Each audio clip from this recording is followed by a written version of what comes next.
2025 തിയേറ്ററിൽ പുറത്തിറങ്ങിയ ഇന്ദ്രിയത്തിൻ്റെ മൂവിയായിരുന്നു ധീരം.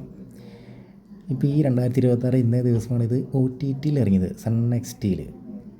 പടം നല്ലൊരു പക്ക ഇൻവെസ്റ്റിഗേഷൻ കിടു ചെത്ത് മൂവിയാണ്. പിന്നെ നെഗറ്റീവ് പറയുന്ന ബ്ലോഗർമാർക്ക് നെഗറ്റീവ് പറയാം, പോസിറ്റീവ് പറയുന്ന ബ്ലോഗർമാർക്ക് അതും പറയാം. സത്യസന്ധമായി പറയുന്നവർക്ക് നല്ല പടമാണെന്ന് സത്യസന്ധമായി പറയാം. അത് ഇൻവെസ്റ്റിഗേഷൻ മൂടി പോകുന്ന പടം, അത്യാവശ്യം സസ്പെൻസും മിസ്റ്ററിയും എല്ലാം നിറഞ്ഞ രീതിയിൽ ഒത്തുചേർന്ന് കൊണ്ടുപോയ നല്ല പക്ക ത്രൂ ഇൻവെസ്റ്റിഗേഷൻ മൂവി. ചിന്നക്കനാല ഏരിയയിലും ആ ഷൂട്ടും കാര്യങ്ങളും എല്ലാം അത്യാവശ്യം ലുക്കാണ്, ഗുമ്മാണ്, കിടുവാണ്. ഇൻവെസ്റ്റിഗേഷൻ മൂവി തിരഞ്ഞു പിടിച്ചു വരുന്നവർക്കായാലും കാണാൻ ആഗ്രഹിക്കുന്നവർക്കായാലും ഒരു മസ്റ്റ് വാച്ച് മൂവിയാണ് ധീരം. എല്ലാ ഇൻവെസ്റ്റിഗേഷൻ മൂവിയായാലും പോലെ തന്നെ twist and turns, hair pin വളവുകളൊക്കെ ഉണ്ട് ഇതിൽ. കാരണം ആ രീതിക്കാണ് അന്വേഷണം പോകുന്നത്.